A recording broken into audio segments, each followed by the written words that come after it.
Texan blues guitarist Stevie Ray Vaughan is currently touring the country, and we managed to drag him into our caveman suite. Stevie, welcome.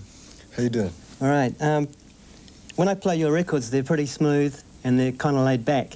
And then when I go and see you live, it's just a full-on performance. Is there a reason for that? We just have fun playing for people instead of machines, actually. I enjoy recording very much, but the main thing is to play for people. Right. I like to get it on when I do. Now that you've become successful in your own right, or your own field, are you ever tempted to write a hit song and go for a big market like Dire Straits have done? Well, actually, just to be honest, I'm more interested in the music than I am in the money. If our music does the right thing for whatever a hit takes, then that's fine with me. Well, what is it about Texas that brings so many musicians to the fore in the world, you know, like ZZ Top, Johnny Winter? I think it's the air. I'm not sure. I don't know where it's in the dirt, the water, but it's damn sure in the air. I know that. All right. You played with David Bowie for a while. I don't know. This might be a bit of a sore subject for you, but was that intended to be a short-lived project, or what? Actually, it was for. Originally, it was for the album. Let's Dance. And we were. He asked me to do the tour with Double Trouble opening up. Right. And it stopped because Double Trouble was really never ever included on the shows. Oh, right. It was just a line of bullshit, you know. You just kind of got a really bad deal. Yeah. Bad sound, bad lighting. Yeah, I've been in that position. Well, no, we were never even on the show. Really? He just wanted me to play with him. Yeah, so you got a pretty raw deal. Yeah, so I didn't go. All right. I know a lot of people were disappointed when Earl Slick came out instead of you.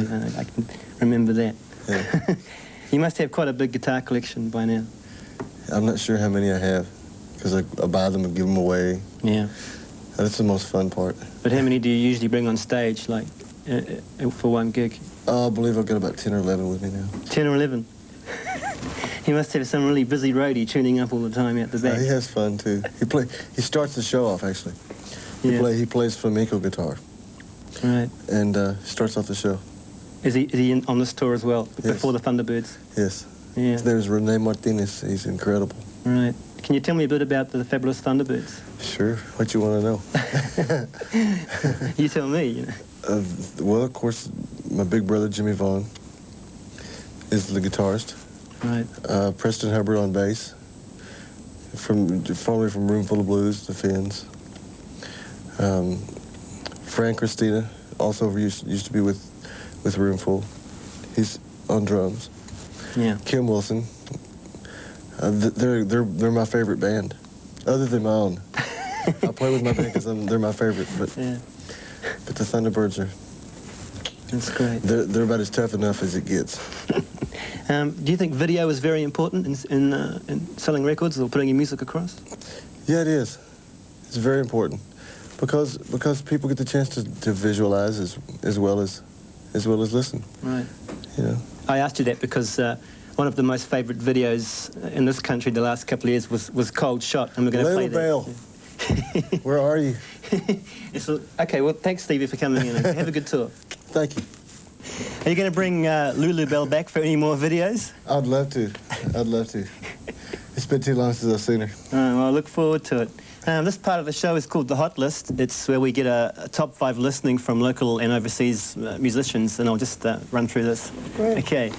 This week's Hot List comes from former Dee Dee Smash the Dudes and Daggy and the Dickheads Axeman and record producer Ian Morris, alias Jag Moritz, currently working in Wellington Soundtrack Studios.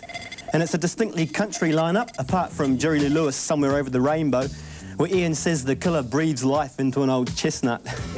And the man who wrote some great songs later covered by the Beatles and the Stones, Arthur Alexandra's A Shot of Rhythm and Blues.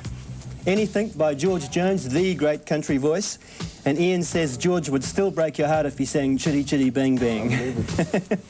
And across the Atlantic to London's country-style singing-type gynecologist, honest, Hank Wangford's Jogging with Jesus and Cowboys Stay On Longer. And finally, Even Beethoven wrote country music with his 6th Symphony Pastoral. Thank you, Ian Morris. Stevie, have you heard of The Cult? No, I haven't heard of them. What about Simple Minds? Of course. Okay, let's check them out. All right. And, well, I last certainly time. have. Okay. We're going to do it this time, right? All right, and we're going to close tonight's show with an erstwhile colleague of yours, Mr. Bowie. sorry, Stevie. And it's a track from the movie Absolute Beginners, which is due for screening here in November. So thanks very much. Okay, All right. We'll see you later. Bye-bye.